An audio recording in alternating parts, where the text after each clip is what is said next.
gender equality, no country. And achievement of gender equality is central to achieving the 17 SDGs over the next 15 years and beyond. I think it will take longer.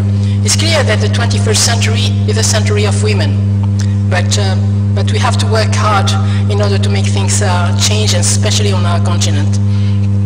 And the 2030 agenda heightens the profile of the gender equality as a key component of sustainable development. It's key that women really also are at the center, are key actors and changers of sustainable development. I would like just to quote Lakshmi Puri, who said, "The urgency of ensuring equal rights and equal opportunity for all women and men everywhere in all spheres of life as a precondition for us as a society to fully achieve progress in development, peace, security and human rights." So really, I mean, again, to stress the role of gender and women on all these aspects. So first, when we talk, I know that gender mainstreaming has been, we use a lot these two words, but what do we mean by gender mainstreaming? And I'm using the definition of the UN as a General Assembly from 1997, sorry. And so gender mainstreaming is a part of a holistic approach to achieve women's rights, women's empowerment and gender equality. So mainstreaming a gender perspective is the process of assessing the implication for women and men of any planned action, including legislation, policies or programs in all areas at all levels. It is a strategy to making women's as men's concerns and experiences an integral dimension of the design, implementation, monitoring and evaluation of all policies and programs in all political, economic and societal spheres, so that women and men benefit equally and inequality is not perpetuated. The ultimate goal is to achieve gender equality. What about women's empowerment?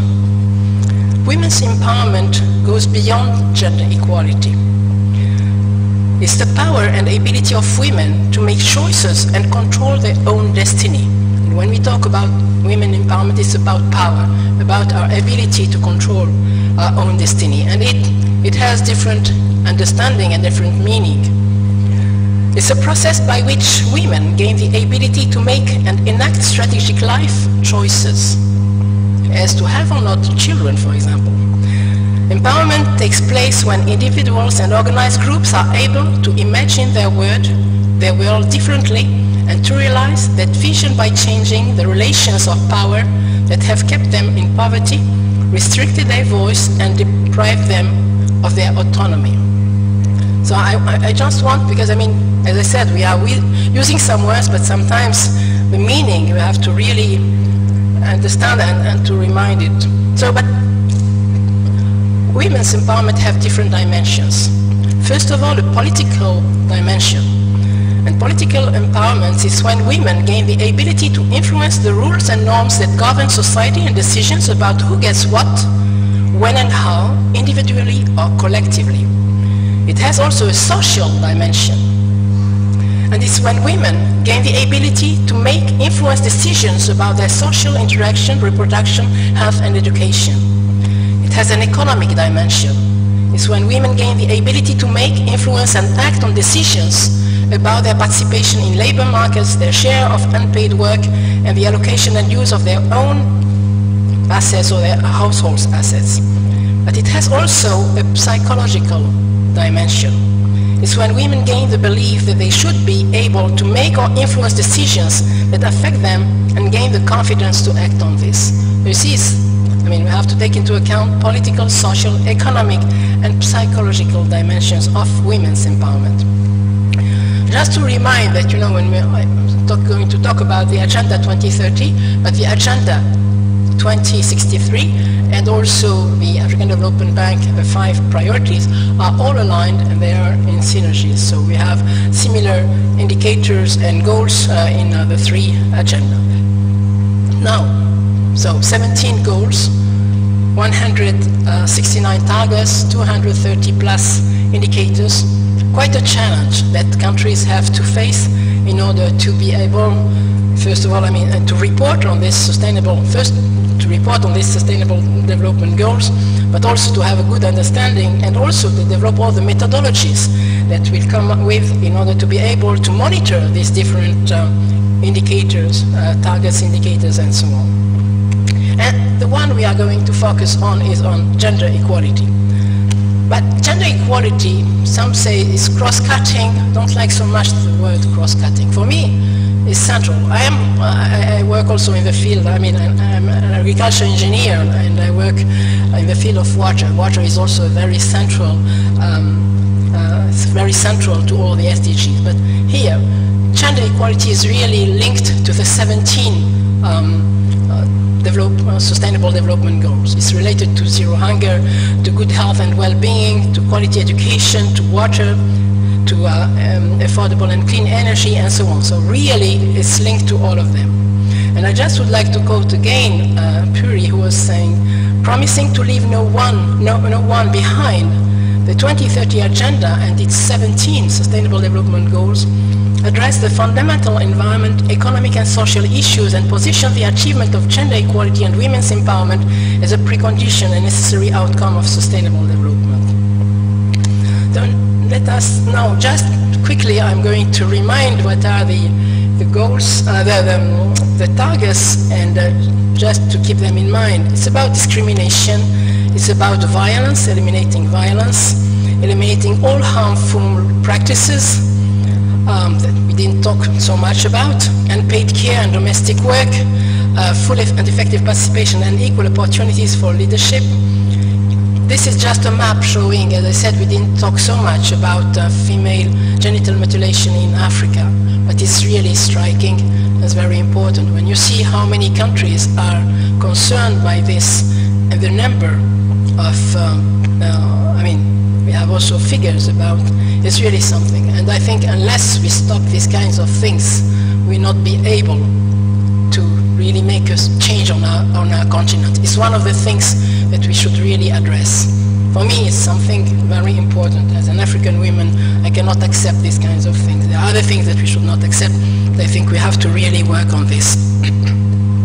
So the other targets is universal access to sexual and reproductive health and reproductive rights, undertake reforms to give women equal rights to economic resources, use enabling technology, sound policies, enforceable legislation.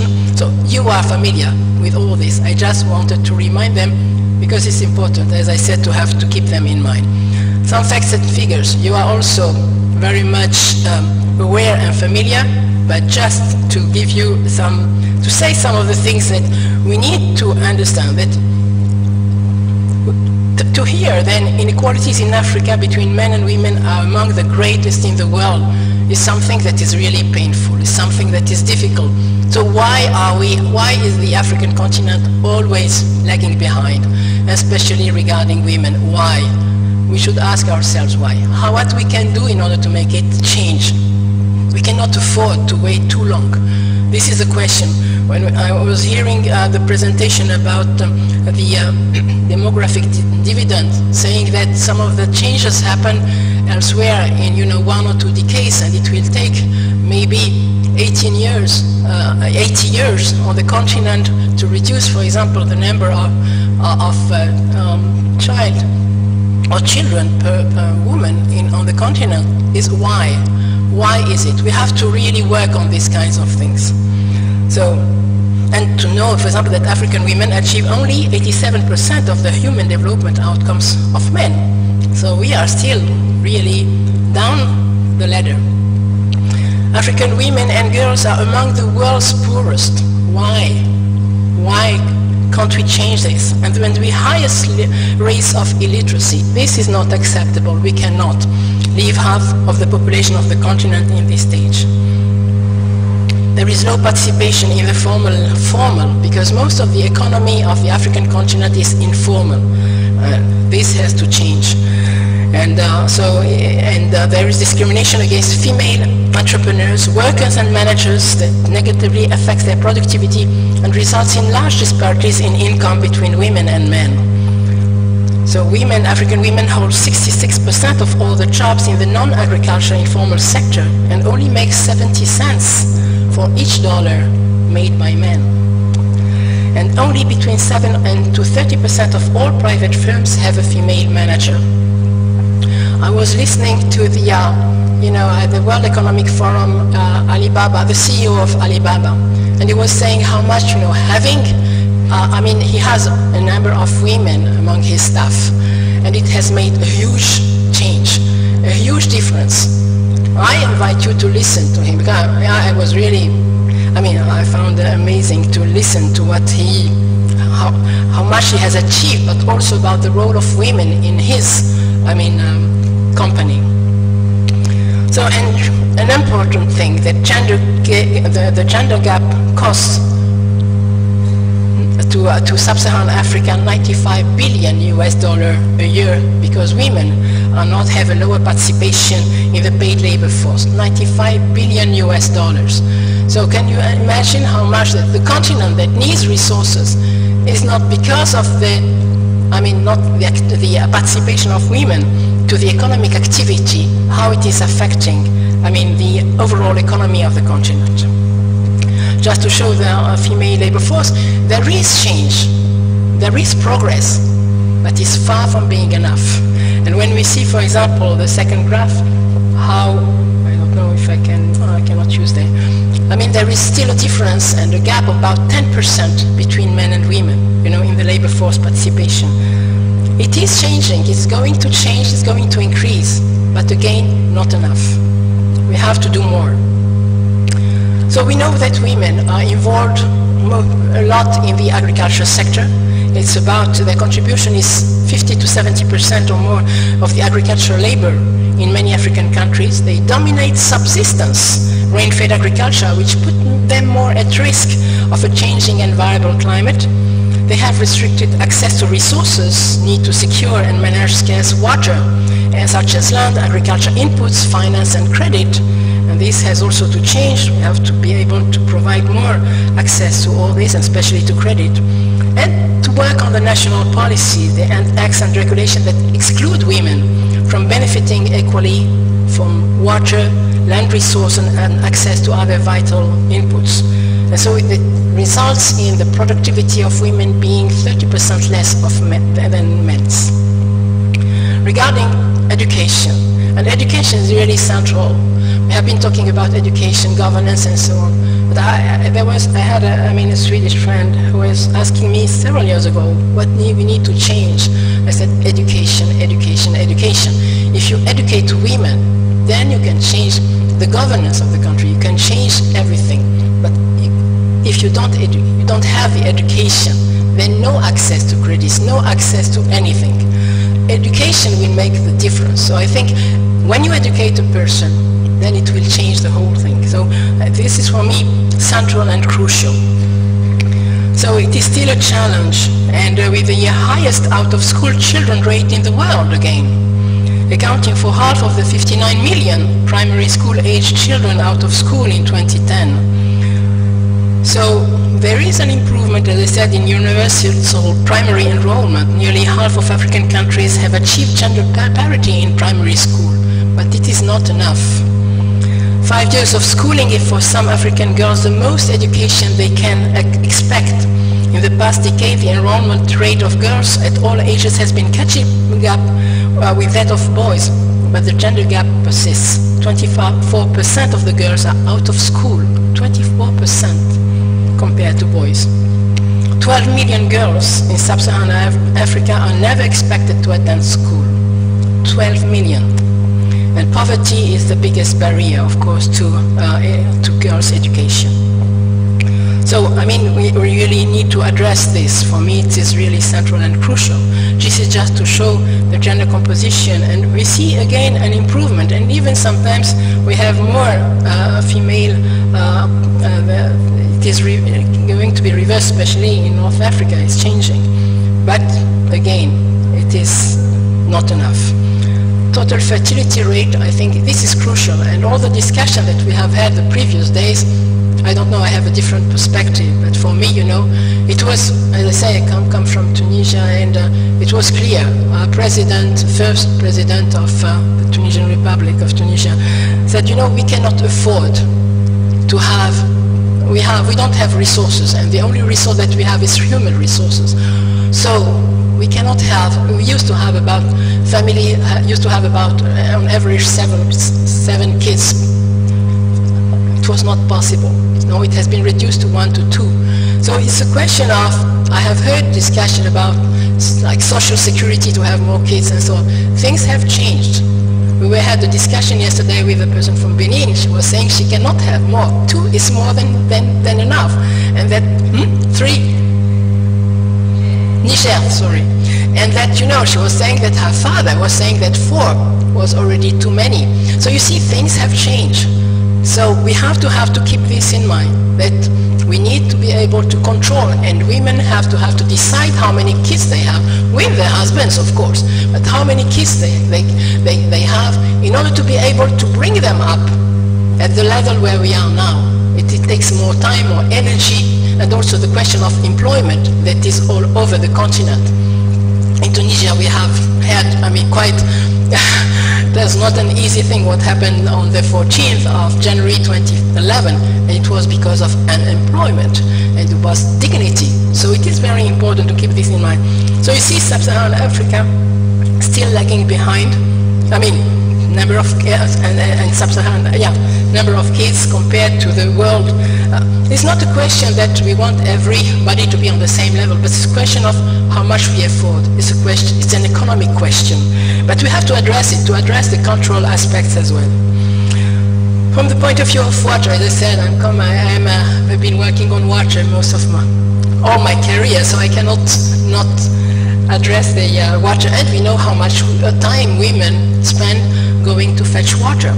So 71% of the water collection burden and produce 90% of all food, because water and food is closely related. And they are involved in all water-related activities: water conservation, water storage, domestic cleaning, and so on. But what is interesting that there was a research looking at when women were involved in the management, projects were more sustainable. There's also something to keep in mind. And this CEO from Alibaba, he had this in mind. He knew that having more women in his company is going to lead to much bigger benefit to his company. You see here, women, they are too busy to discuss water, of course. This is what happened. And this is true. I have been working in the fields with farmers. Women were like slaves working in the fields. When I need any information related to fertilizers and water, I had to see the women, the men who were sitting. They had the hanout, you know, a place where they were playing or having coffee or something in the evening. I could go and get all my information from them. Women had not the information. They were too busy working in the field or carrying water or whatever. So, this is about human resources shortages, but I mean, I'm going to skip this. So there are regional also disparities that I just quickly would like to address, because I know that I don't have so much time. That, you know, the number of years of schooling, and there are quite big differences between the regions. And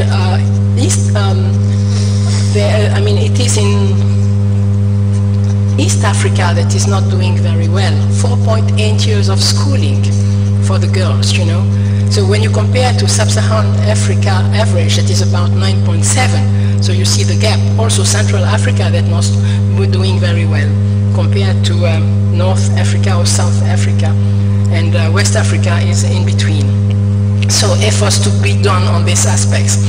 Also that the men earn on average 3.6 times more than their female in North Africa, 1.6 times more in West Africa, and 1.63 times more in South Africa. So you see the gap in the wages.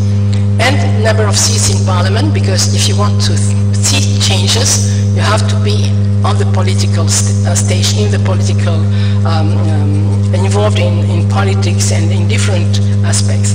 So same, very few. North Africa 22%, 14% in West Africa, 19% Central Africa, 28% East Africa, 25% in South Africa. Rwanda is the country that is doing the best, highest number of women in parliament, 64, that is 61%. So you see also this is from the point of view of Gender Development Index, and you see all Africa, North Africa, Southern. So it is mixing, I mean, the health aspects, education, a contribution to parliament, I mean, to the political activities, and we see a number of differences between men and women in the regions. And Southern Africa has the highest female-to-male ratio. Another point I think that is very important, and this is about how we behave, how women, how in general the society is educating, is bringing up girls and boys, the stereotypes and the education. And this was from Le Monde, you know, the journal Le Monde on the 8th of March. And just, you know, it's a couple, and they are just saying, they are talking to their kids, and they're saying, what we want you to understand, it's not the girls that have to do the kitchen and the cleaning, and it's not the men who have to take care of the car and who like football. And I mean, the child who is asking, and why you didn't understand this, you know? So they brought up their kids this way, but they have to change the way, I mean, you know, the roles and activities and so on. I was with a friend of mine, he was going to buy, I mean, a gift for his daughter. He's going to buy a doll. I said, buy her a car, buy her something else. Why a doll? So you see, it's also this way we are bringing up the way girls are dressed and things like that. Interesting thing, we went to Tinga Tinga with my colleagues on 2 days ago, and you were pointing to me, I mean, this painting, and there is a change in the mindset, in the traditional roles of women and men. And you can see here a couple coming back from the field, and it's the man who is carrying, they are coming back together from the field, and the man is carrying the kid. Also, men and women sharing domestic tasks. Same, the man in the village carrying the child on his back. Women that is driving the microbus. And same, in the house, the man who is doing, cooking, and men carrying water. So it was interesting. It was just a painting that we saw, but it was, you know, it is in the mind, and it is something that is going to happen. So it's just to invite you to, that these are the things we have to work on, and we have to change. Let me give you quickly about Tunisia, the country I come from, as I said, Ifriqiya. So, in Tunisia, as I said, we have had a very open-minded president who made quite a lot of changes. I don't know if I would say it's not only him, there were other men who had started doing some work, men and women doing some work before, but he made a big change. It was Bourguiba. So we got our independence in 1956, and the constitution in 1959 was recognizing women as equal before the law. And legislation and policies have evolved in ways that promote the principle of gender equality and eliminate gender-based discrimination in relation to health, education, labor condition, and political representation. We had this, the Code of Personal Status was published in 1956, and it granted equal rights in marriage and divorce, abolishing polygamy. We are a Muslim country. Men used to be allowed to have four wives. It was forbidden. From 56 up to now, by law, a man cannot have more than a wife. If not, he goes to jail.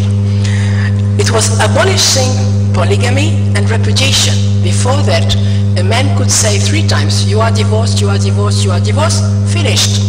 She was divorced, now finished. Or he could put her, there were special jails for women.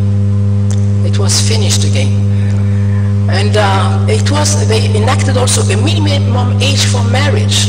When I hear, you know, yesterday I was discussing with, when we were on our way to the restaurant with a gentleman, I was talking about his projects and so on, about, you know, educating girls in order not to get pregnant, not to be raped and things like that. These are things, that are, it's painful. It's something that is difficult to hear. And also that get married, very, very young. So here, minimum age of marriage, and order the consent of both spouses and before marriage. It was 1956. Right to vote obtained in 57. Access to birth control in 62, and 65, abortion was legalized. It was very important to be able that women can decide. It was up to 3 months. But it was even before in the US, before France and so on, that abortion was legalized, and contraception was general in rural and urban areas. And it was about almost nothing. They were giving it for free at the beginning. So it was very important in order, as I said, the president said, we cannot afford, we have to reduce the number of children per family because we don't have the resources. And we, and we see now, if we didn't have taken this decision at that time in 56, we have had in 2011, this uprising because of problems of unemployment and so on. So even educated people don't have jobs. It would have been even worse. So you can see it again is more an economic question that we have to put on the table. Of course, the cultural things have to be discussed and have to be religious things, and cultural things have to be discussed and taken into account. They are also in my country. So signing up also international commitments and social policies also in health and education. So these are pictures that we used to have, it was in the 60s and so on. Also, women used to wear the veil. We have the white veil, all over. But a very symbolic picture is that of the president, again, Bourguiba, who just was removing the veil from the head of one of the women. Just to say it was, so you see also how much the leadership is very important. And our president understood how much women were important. So it was not only Bourguiba, it was Ben Ali, and the actual one, Qaid Sebsi, who was elected thanks, it was thanks to the women. 1 million women voted for him, so he understood, that he got most of the votes from women. So they are politically very important, economically, socially, and so on. So these have to be, our leaders have to understand this. It's a very strong message that they have to keep in mind, not only to understand and then to translate it into policies. So he was removing the veil. Get your freedom. The veil out. I must say, it is a continuous fight. It's not because it happened at that time that it is a continuous discussion, things that's coming back being put on the table. So women, as I said, used to be also very much involved in the agricultural sector. Now less, they are more in the manufacturing sector, but still in the agricultural sector.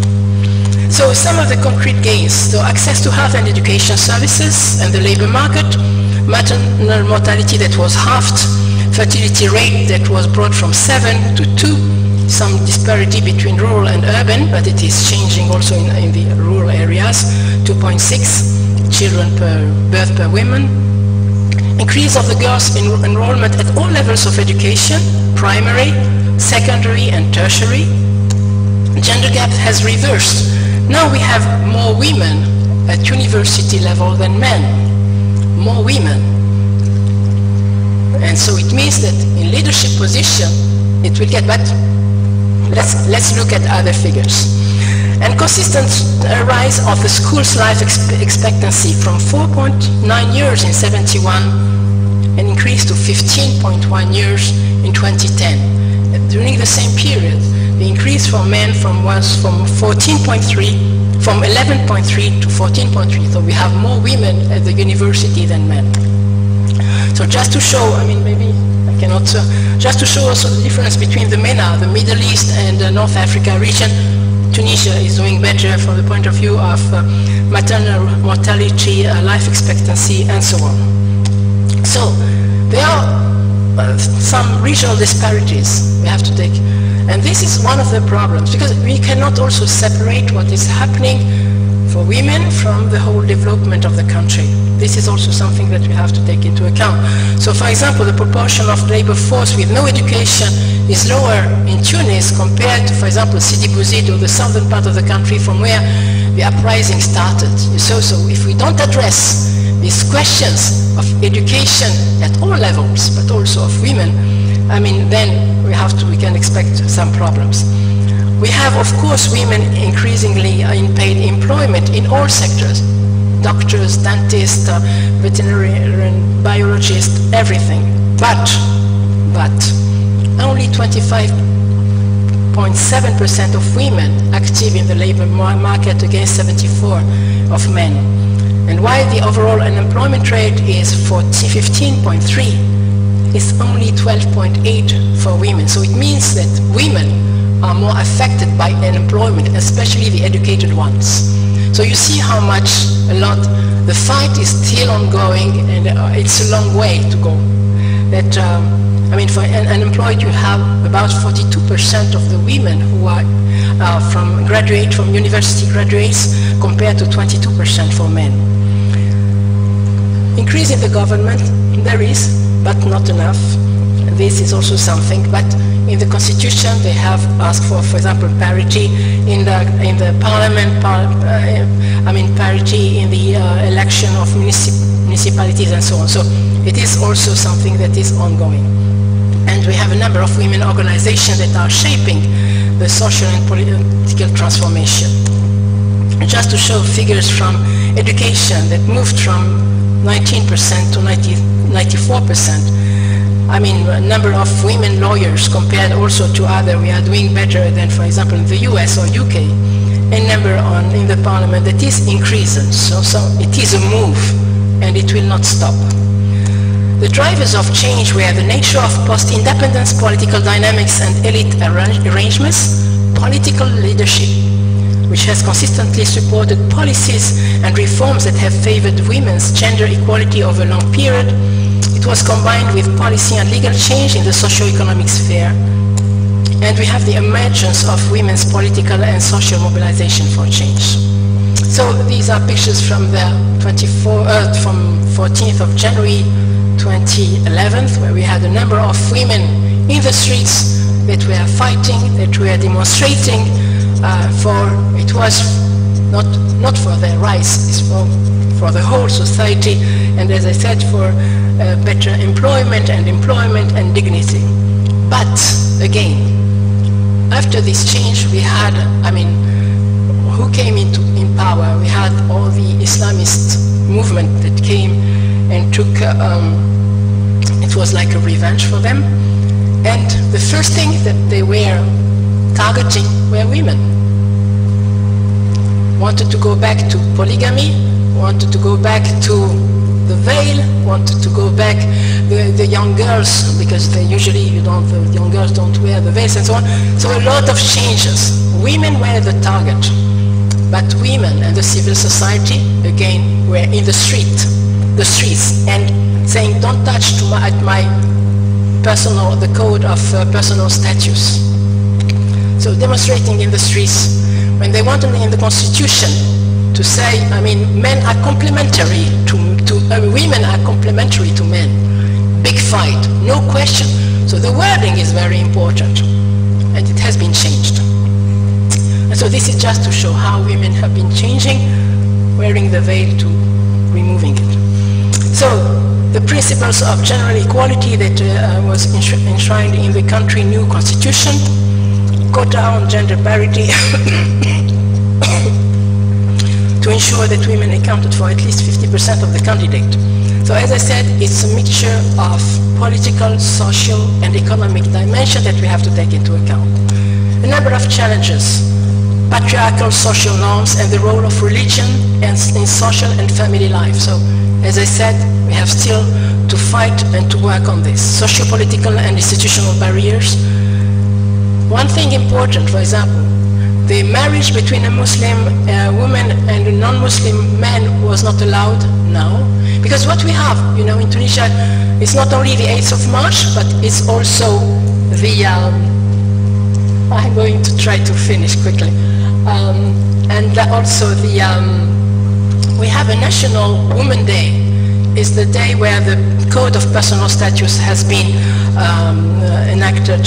And so the 13th of August is a National Women Day, and each year it is a public holiday. And each year the President has also to make some announcement concerning what it is, of course, all the civil society that is bringing up these kinds of things, what kinds of things have to be changed. This year, I mean this summer, it was the marriage between a Muslim woman and a non-Muslim man that is now allowed, and it was the question of equal inheritance for daughters that was put on the table. It is going to be another fight, but I'm sure that we will win. And despite, there is also the question of employment, particularly in the private sector, and the wages of women that remain lower in the private sector, and the political participation also. So a number of challenges. So I know that is the thing that what kind of things we can propose. I think what is important is to educate public officials and policymakers, to empower women and girls to participate and lead, and to emulate best practices and role models. We need, I mean, girls and so on have to have girls and women and so on role models. So we need to raise the awareness of public officials and policymakers on the central role played by women for development. National leaders must recognize the talent, energy and expertise for both women and men. They are needed to address the complex challenge of development. We need more trained professional and gender-neutral approaches to recruitment and training for technical, social, service and legal careers in various fields are necessary. We need to educate young girls. This has to be prioritized. Young girls should be trained for various sector careers, especially those in science and technology, and mentored to pursue leadership position.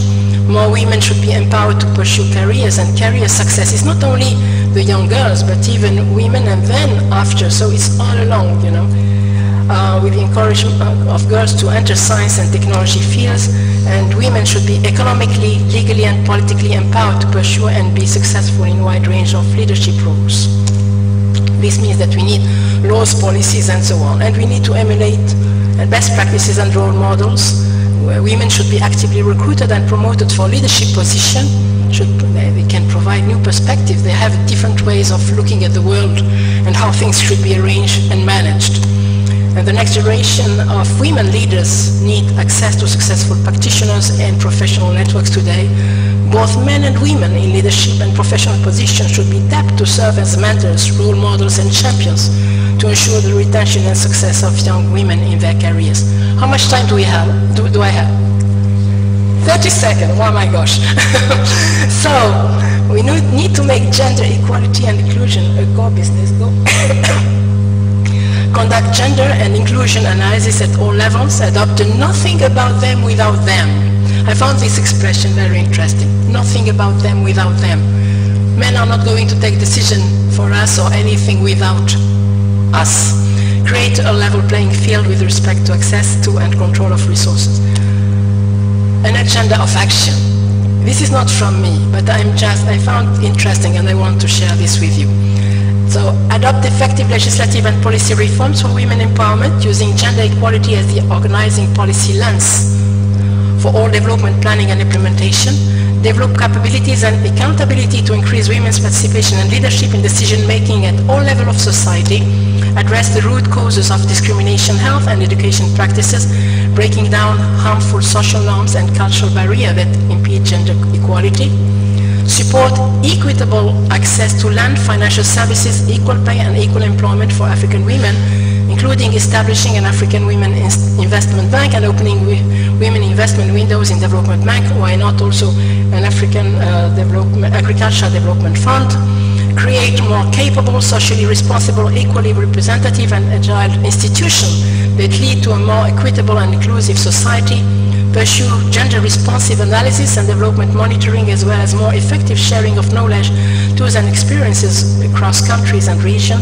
And finally, force stronger alliances among all segments of society towards a common agenda for action to accelerate gender equality and women's empowerment. Thank you.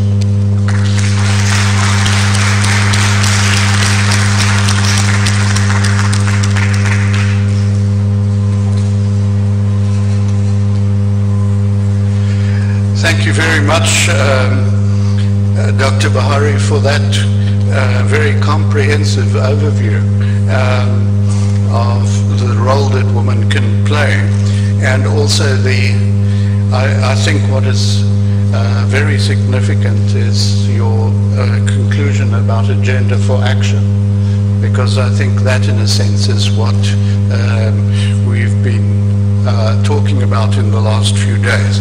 So thank you very much for that presentation. It was a really intriguing insight into what has happened in Tunisia. And please thank the speaker for her presentation.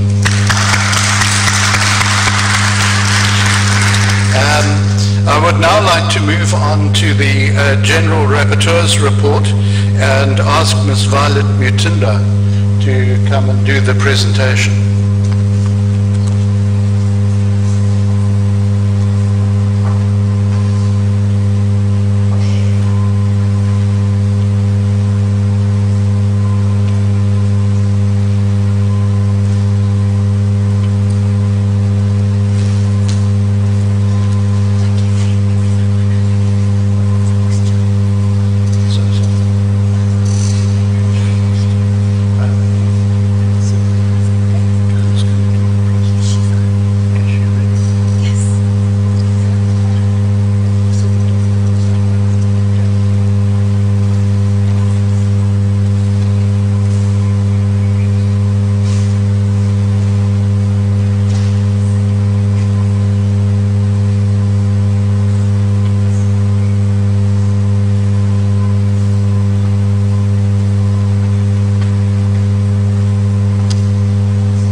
gentlemen, while we wait for this to be sorted out, are there any questions that anyone would like to ask of Dr. Buhari? I'll take 3 questions. First one here, second one there, third one there. Thank you very much. The agenda for change in Africa being made at this conference could not be clearer. I have one perhaps naive question, and that is in terms of the values and opportunities within Chinese culture. If I cast my mind 20 years ahead, will our agenda not be dominated by the Chinese agenda? I'd like to ask for your point of view for Africa. I think my question is rather simple, and thank you for a fantastic talk.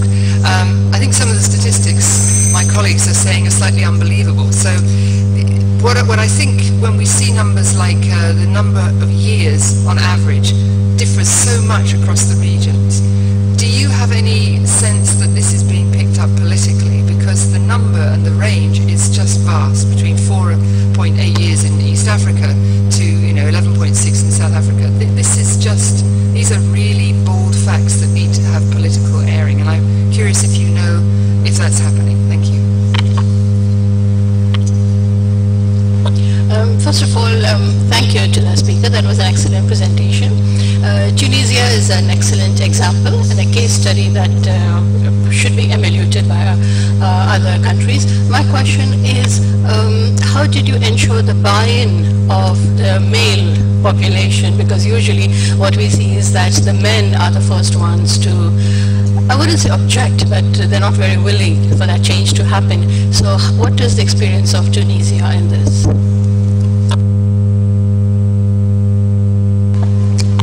Thank you for the questions. So are you saying that China, if they had, they have also birth control and family planning also. If not, they did the same. If not, they would not be able to address. It's an economic question again, and I don't think it is this that would make the change. I think it's the way they have succeeded on the economic point of view that made them where they are, and not because of the number of their number.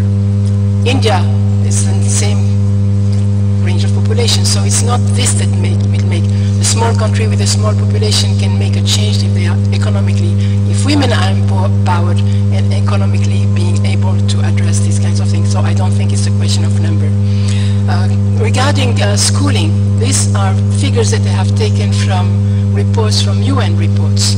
It's not from me, and of course even when we say, for example, East Africa is 4.8, there is a wide range even within each region. But these are the figures, and it's not based on 1 year. But it's true that it is striking. This is why I say we really need to make a change. And within the continent, we have a wide range of situation. But these are figures. These are not my figures that are coming from UN reports. But of course, I agree with you that still we have a lot to do from the point of view of the methodology in order to get from this. No, it is not this. That was not my point. My point is, I accept the numbers. Are you aware of any political debates that really take those numbers into account? Because it seems to me these are shocking figures that need to be put on headlines. No, I'm not aware of. I think that each country is trying to address this and to make things, a change. But there is not a political debate at the level of the regions or level of the continent, no. Question of the buy-in of the male population, but these are also, there was a picture of our president with 2 other males who were signing the cause of personal status. It was not easy. There are things that, for example, Bourguiba could not do the equal inheritance for daughters. So he had been facing some resistance, and up to now there is resistance. But and up to now we have to address this kind. As I said, the fight is ongoing and will not stop. But there was also a question of resilience, you know. I mean, women have understood anytime now there is something, they are in the street, they are fighting, they are discussing, they are putting this on the table. But it is not the buy-in of women or of men, so it was coming also from men. They were the one who were pushing also, because they understood there is resistance within the society, and there is, I mean, debate and discussion. But as I said, again, is the economic factor that is making persuading the people. Thank you very much. Let's then move on to the General Rapporteur's report. Ms. Mutunda. Thank you very much, Chairman. My name is Violet Mundia. I'm going to go through the report of what we gathered for the last 2 days. Everything is not on the report, it's just a highlight. A comprehensive report will come to you after it is compiled. Thank you.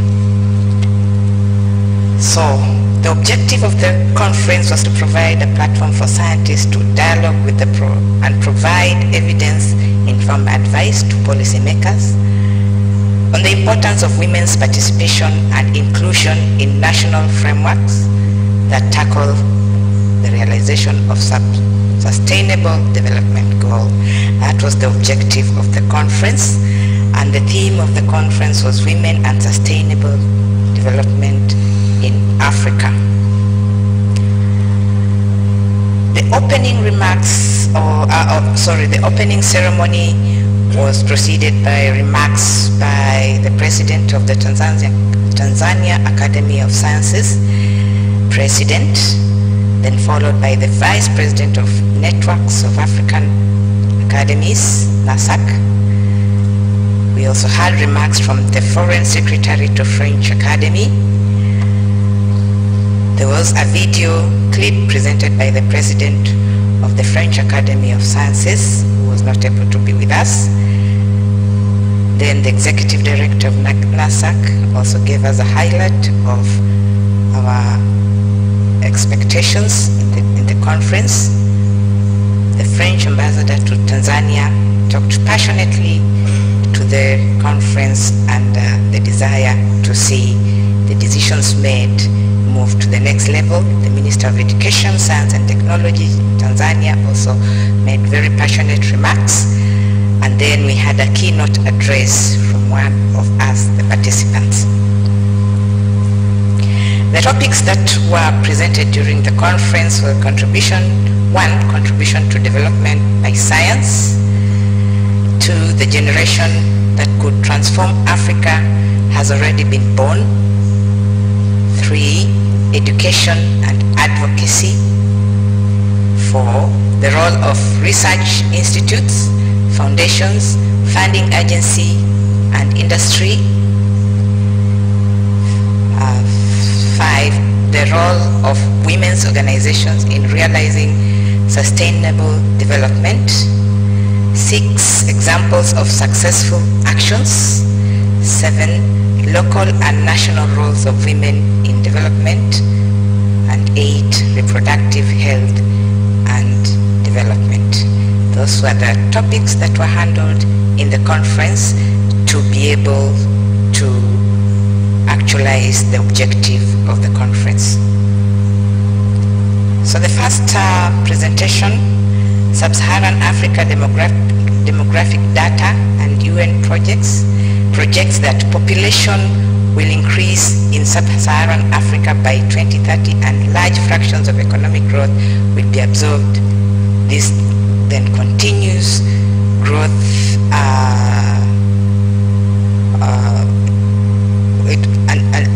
the growth in the populations continues to grow unless fertility declines measures are taken. The next point that came out clearly was to achieve this, women should be encouraged to demand for their sexual and reproductive rights, so that something is done to ensure that we are curbing fertility increase and births, to be able to manage our resources and manage them adequately and give our children quality education, or our population quality education. The next topic was advocacy and education and advocacy, and we looked at education and empowerment of women in development, and the highlight in this area was women in leadership were celebrated because of their good governance, good leadership, and good governance is a prerequisite for achieving development goals. The sustainable development goals must be achieved through good governance. The next area we looked at was education and society, which indicates that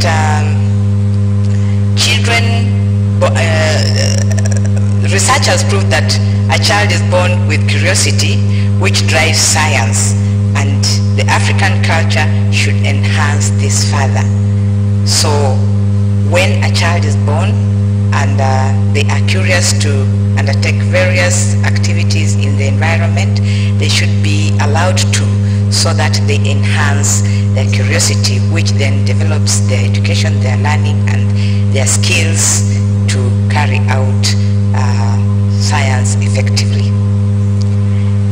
The next one that was looked at was education and advocacy, which indicated that children have an inborn capacity for scientific knowledge, and talent therefore need to be nurtured. We saw that very clearly in a video clip that was presented and showed the child with a torch who was very curious at the light movement and wanted to know what happens with that light movement. It was also noted that imagination is an important virtue for science and gives the freedom of spirit. Therefore, if we allow our children to imagine, then they are able to delve into freedom of wanting to do what they desire and enhance learning. The other area that was looked at was impact to development when women pursue careers in sciences. This was inclusion and participation of women in science brings a different set of experiences and a keenness to detail besides making science relevant. This was clearly explained and expressed by the presenter when they noted that projects or areas studied by female, they tend to look at details keenly, and they are able to bring out their studies basing on what they have experienced and basing on what they do. So they are keen to details and are able to bring out deeper details. The other area that was looked at was examples of successful actions and the value of educating and including women in Africa's development agenda. And this was carried through by different scholars who gave us a background of their education and what they desire to be done to enhance and improve the education and women empowerment education in Africa. So we looked at Chinedu Babalelo, who said that we need to encourage families so that they can support students to study science. Also highlighted that need to have programs that can support rural dwellers to read and write. That was the way forward. It was Professor Esther Mwaikambo. She said that this need to encourage inquiry-based learning at the earlier stages of education. Need to encourage inquiry-based learning at the earliest stages. There's an executive from the Academy of Science in South Africa who noted that there is need to get the right message on the importance of gender. However, it is the same message always. Need to see gender and its diversity in terms of location, race, and other dimensions. He also emphasized it is critical for women to have access to education and information so that they can make their choices. then the strategy of mentorship for women was also highlighted to help this. Father went ahead and asked, what can we do to teach us to encourage students to do science, because it was noted that science seems not to be taken well in by our learners. And the way forward to this is teachers have a huge influence on students, therefore must be brought on board, their attitudes must be changed so that they are able to make learners learn science, and it has to start with them. Teachers need to be trained on their role to encourage students to do science. So here capacity building was really of importance, where the teachers need to be capacity built in order to be able to appropriately teach science and make it a subject that is liked by learners. The other scholar was Flora Fabian, who stated that there is a need to empower both teachers and parents, whereby studies show that there is a good performance in early grade kids when parents collaborate with their teachers. So there is need to collaborate with the parents as we engage in educating our children. We need to empower teachers to encourage students to study science. This was just an echo of what was said by the previous scholar. There was the scholar Professor Kazama from Senegal, who stated that research shows that students are not comfortable the way science is taught. However, once the teaching methodologies are improved, the students, and especially girls, will perform better. And where it has been done well, she said that girls really enjoy learning science. And then finally we had Godfrey Tangwa from Nigeria, who said we need to lay the foundation solidly on this so that it can be sustainable. Foundation on good ground on how to teach science. We should not follow outside thinking that cannot take us to the future. The scholar here thought that we should not always bring in ideas that will not help us. What we have on the ground is what we need to use in order to enhance our planning. There's need to impart professional ethics to teachers and families. Parents should treat children equally where education is concerned. Women should exercise power equally, just like is done in Rwanda. So we moved on to our deliberations after. There are other slides that have not come to me, but we are going to compile this. But basically, those are some of the areas we captured and thought that needed to highlight. So the deliberations here, strong views from the presenters and panelists suggested that empowerment of African women is critical if sustainable development is to be realized. The other deliberation was research institutes, foundations, science academies, and funding agencies must support African women by providing capacity enhancement that encourages equal and fair opportunities in academia and professional career. The other deliberation was the education system should focus more on tapping and nurturing curiosity, talents, and skills at an early age so as to develop a socially well-adjusted individual. And finally, in order to achieve demographic dividends, women must demand equal educational, sexual, and reproductive rights so that they can compete on the same platform. I think that is what I captured for the conference. Thank you very much.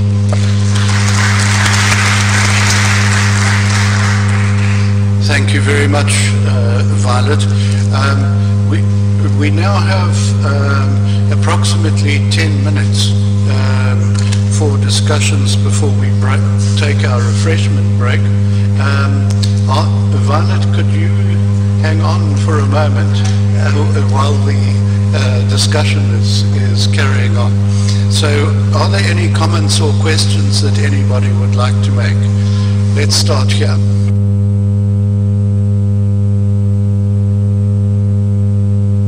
Thank you, Chairman. I would like to compliment the rapporteur for the briefing. I did not hear, I'm waiting for her to sit. I did not hear the enclosure or statements from the satellite sessions in the afternoon. How will this be mirrored in the rapporteur's report? Thank you. Thank you very much. I think the deliberations were a very, very good roundup.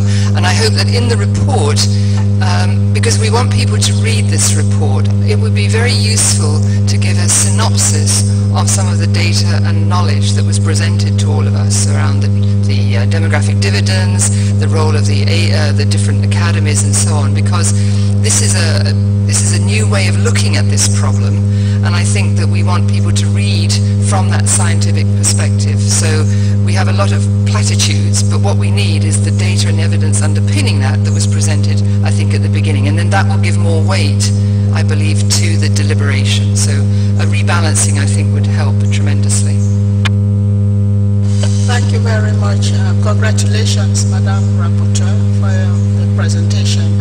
I just want to underscore that Professor Tangwa is a Cameroonian, not a Nigerian. Thank you.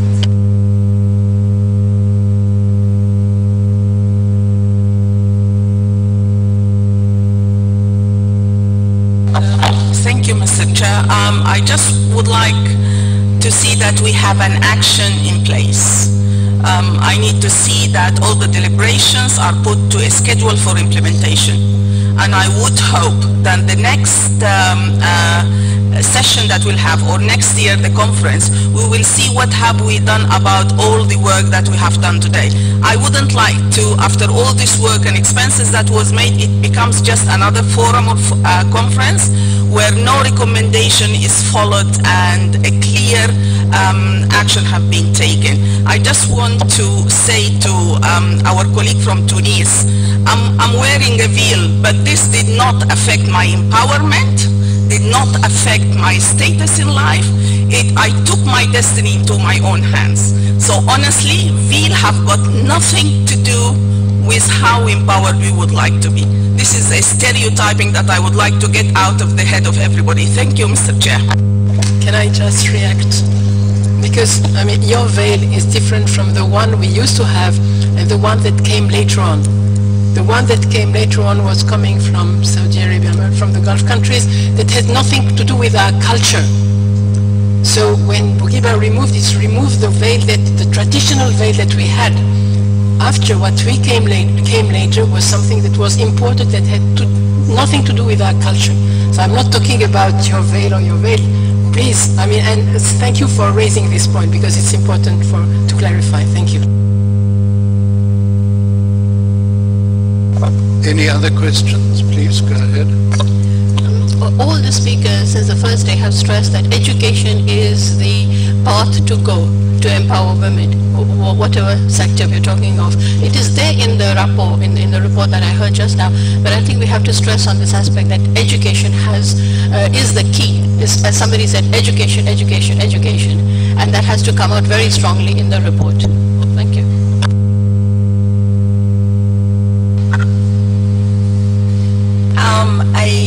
I want to say that some of the examples, the good ideas that came from the presentations, for example, from our colleague from Tunisia, one of the things that caught my attention was the National Women's Day, which was, it seems a good idea, not just the 8th of March.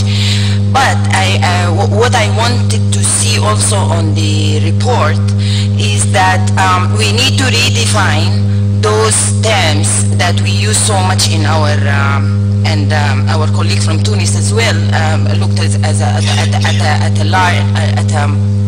kind of a large definition of empowerment. And I want to go further on that and say that even the gender symbol that we use so much in our, it has its connotations. So it's the angels, origin of the family, the spear, and the mirror for the woman. So I am just saying that all these things we don't go deep into, and that would be something that we should redefine those symbols, redefine those terms that we use. Thanks. Thank you. One of the things that we discussed here about women empowerment was about the issue of jobs and affording them quality, decent jobs. And so the linkage between education and the business community and in the creation of jobs and the right skilling of women so that they can take on those jobs is really needed to also come out in the report. Thank you. This side. Thank you. I just want to come to the point that the presenter from Tunisia made on African women's low participation in economy, that this has really to do with a conceptualization and maybe methodology issue. Because women are predominantly present in care economy, which is not taken into account usually in conventional economics. And this is something that people are advocating on to bring some change about this and ask for more inclusiveness using other approaches. So it's not, it's like, it's an assertion saying that they have a low participation in the economy. Thank you. It's again the participation in informal economy. If you saw one of the first graphs, it was showing quite a large number of participation in labor force, but informal, it's informal economy, but formally is much lower. Thank you. African Union states have agreed to a target of 1% of GDP as budget for science and technology, but only a few countries have achieved this. I believe that women should support this very strongly and participate in this very strongly and not be left behind in the science and technology budgets. I think this chimes with the talk that you've just given. This side.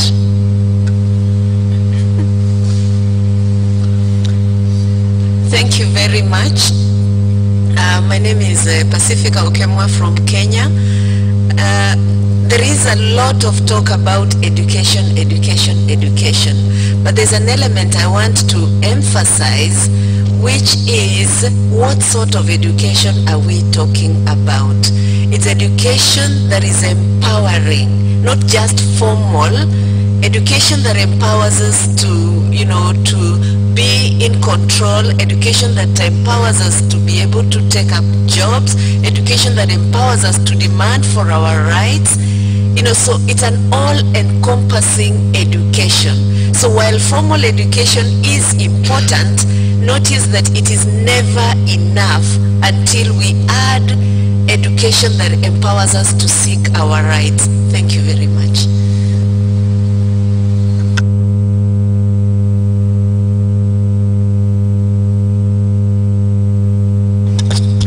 Thank you very much. I'm thinking of the young boys and girls that these days we have challenges such as substance abuse. I think maybe going forward we can also have institution of counseling, making it a norm, not where you go only when you have a stress or something. Counseling, making it come different, like as if it is a teaching at home, whatever we do in the normal ways. And also, I was thinking about social protection that we didn't touch, because it is one of the challenges that most women are faced with. Most of them are in informal sector, and they don't have access to pension, they don't have access to medication and all those rights of social protection. Thank you very much. Mr. Chairman, a very nice summation, but can I add that on those successful action examples that the rapporteur adds, the problems that female members of staff progressing for higher degrees and having suffered as they go through is actually articulated. They said it very clearly yesterday that they were doing work beyond expectation, difficulties, and therefore supervision and timely finishing of female graduate, postgraduate students should be seen, and that is a right for the ladies to have to. A second small one from Tunisia. Thank you very much, Dr. Barry, for the very nice presentation. And I hope we get that paper in its full entirety and compare the appraisal problems of those countries with what you said. I thank you. Look forward to reading that paper. Thank you for this opportunity. I'm Shaheen from Mauritius. So I think that this report is going to address many issues that we have in education, especially also in academia. And I think that the one thing that we have to take into consideration when academic people are preparing students for career in science is to prepare them for a diverse career path. This is something that is missing because we prepare a lot of our PhD students for academic jobs, and there are a lot of opportunity that are lacking, potential that are missing in Africa, and this is something that we need to take into consideration for young scientists. Thank you. Thank you.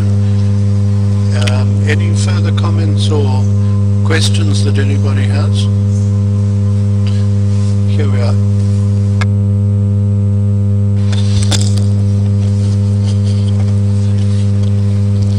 Bonjour, je suis Alexia du Bénin et j'aimerais rebondir sur la question de l'éducation des femmes à la science et dire que au-delà des problèmes que les femmes scientifiques ont dans les universités, il y a aussi des problèmes qui sont spécifiques aux jeunes filles qui veulent même entamer une série scientifique dans les collèges. Et j'aimerais que le problème soit mis un peu par tranche d'âge parce qu'il y a des critères spécifiques et je trouve que s'il y a plus de femmes qui ont, ne serait-ce qu'au départ, accès à une série scientifique dans les collèges, il y en aura beaucoup plus qui seront scientifiques à l'université. Merci. Thank you. We're going to take the last contribution now. Thank you. Before we break. Thank you. I just want to make this point regarding the presentation. When in collecting data, she said that she was going to men farmers to get the information, while knowing that women are also part of the process. What did she do as a woman in leadership position to change the paradigm? This is just, thank you. It was at the beginning of my career. I was 24. I was just 24 years old. I was just discovering and, surprised to see that I couldn't get, women had not the information. I was shocked. They were working, but I couldn't get any information about how much fertilizer they were putting and so on. So, but you are right. But one thing, I was attending one meeting in Kigali about women and water and so on. And what was decided at the end of the meeting, each person has to decide to act at least on 3 things. So also, if we could decide what we can do, each one on our own, in order to make things change, just to give us, like our homework, but a commitment. This would be something interesting. Thank you very much. Ladies and gentlemen, thank you very much for your very active participation in these sessions. We do have to break now, I'm afraid, and take our refreshment break. So what I would like to do is ask you to thank our 2 presenters this morning again for their contribution. And my colleague, Professor Jafta Kilio, will be taking the chair after the refreshment break. So we should be back here by 11 o'clock. Thank you very much. Thank you very much.